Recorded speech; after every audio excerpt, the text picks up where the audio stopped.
Hello students, so we will continue with the chapter North America. I told you last day that we have completed both the chapters North America and South America, but since we have done North America long time back, for you people also, you might forget. So I thought that we should once again refresh, because in your CC examination you have this chapter, that is North America. So as far as my memory goes, in my last chapter we have done up to the Western Cordilleras, and I told you that why this region, the maximum number of volcanoes and earthquakes takes place in this region. Now next we will discuss about what is a geyser. In most of your house you have a geyser, where with the help of the electricity you make the cold water warm. But here it's a natural geyser.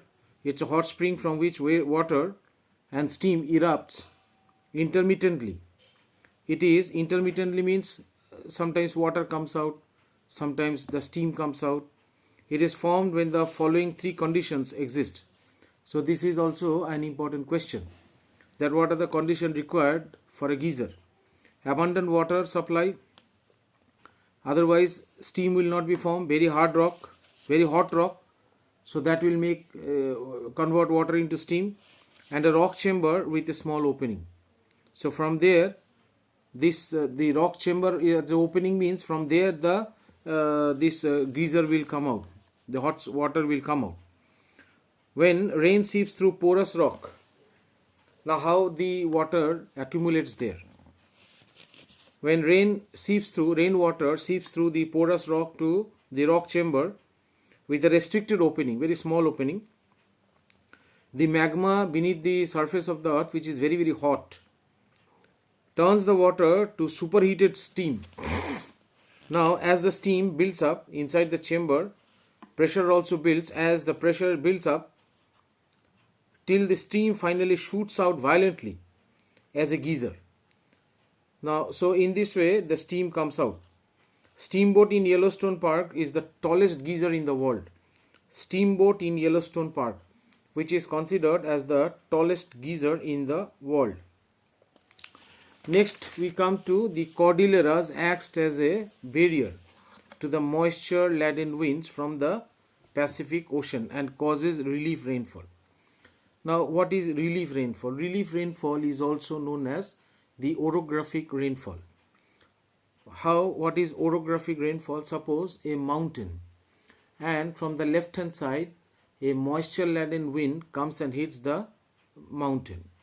As a result, when the moisture laden hits the mountain, this side this side of the mountain, there will be rainfall. So the side on which rainfall will take place is known as the windward side. Windward side. Now as the wind, moisture laden wind, shades all the moisture, it becomes lighter. Now you all know that when air is light, it will move upward. So when it will move upward, and then automatically it will descend on the other side of the mountain.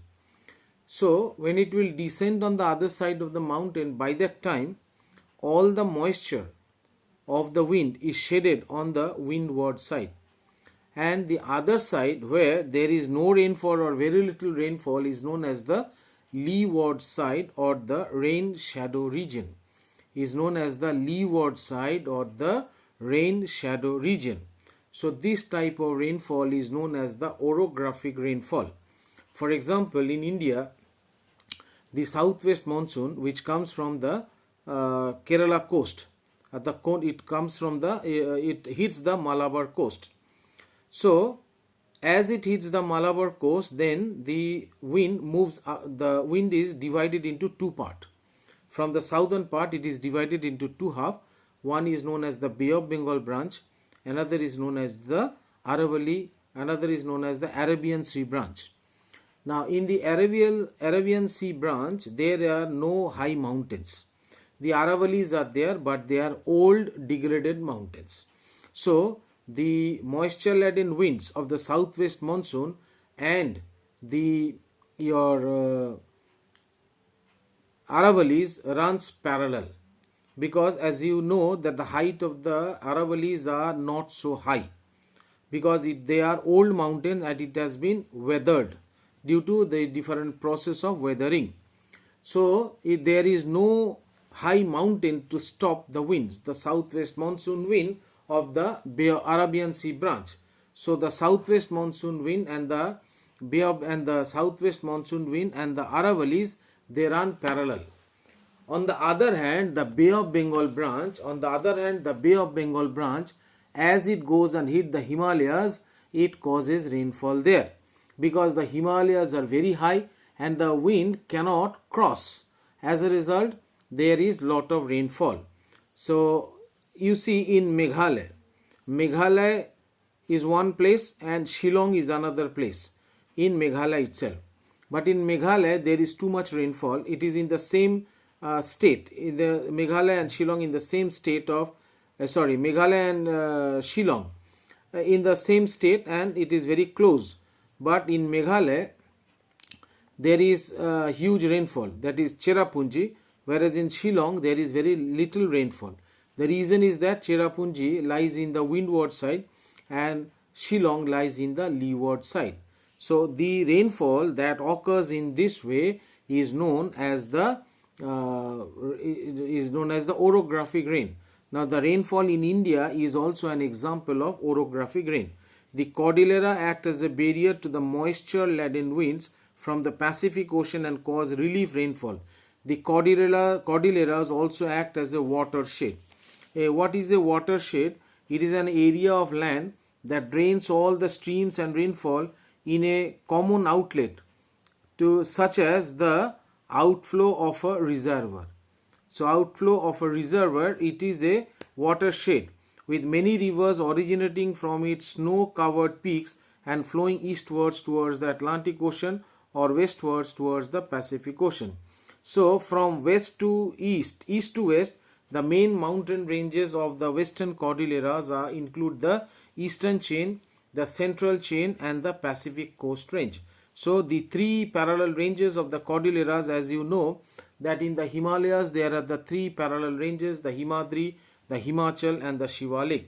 Similarly in the Cordilleras, they are the eastern chain, the central chain and the Pacific coast range. Now first we will discuss about the eastern chain. Acha.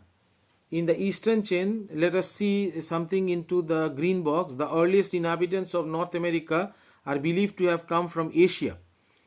Almost 12,000 years ago, when the Italian explorer Christopher Columbus reached North America in 1492, he mistook it for Asia because he saw many Indians there. So seeing them, he thought that this is a part of India. So in 1492 he reached North America. He mistook it for Asia, so he named the people who lived there Red Indians. He thought that these people were from Asia and this is the continent of Asia. Today we address them more respectfully as Native Americans or the Amerindians. So they are no longer addressed as the Red Indians. They are either known as the Amerindians or the respectfully as Native American. The Americas are believed to have been named after another Italian explorer, Amerigo Vespucci. After him, the continent got the name of America, who was possibly the first European to explore South America and provide detailed accounts of the land. So the Cordilleras, the three parallel ranges are the eastern chain, the central chain and the Pacific coast range. The eastern chain, the central chain and the Pacific coast range. Now we will discuss about the eastern chain. This is the broadest chain of the Cordilleras with high peaks and glaciers. The Rocky Mountains form the main part of the chain. The Rockies stretch for almost 4,800 kilometers from British Columbia in Canada to the southwestern tip of the USA. Its highest peak is Mount Elbert. So all the letters which are written in bold letters you should remember. Its highest peak is Mount Elbert, 4,401 meter.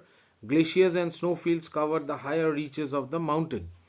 The Rockies form the continental divide, separating the rivers that flow into the Pacific Ocean. A continental divide means it's a dividing factor that some rivers flow into the Pacific Ocean and some flows into the Arctic Ocean. So student, today we will do up to this. Next day we will start from the central chain. Till then, all of you please read the book also thoroughly, go through the video, and all of you take care of yourself. Goodbye.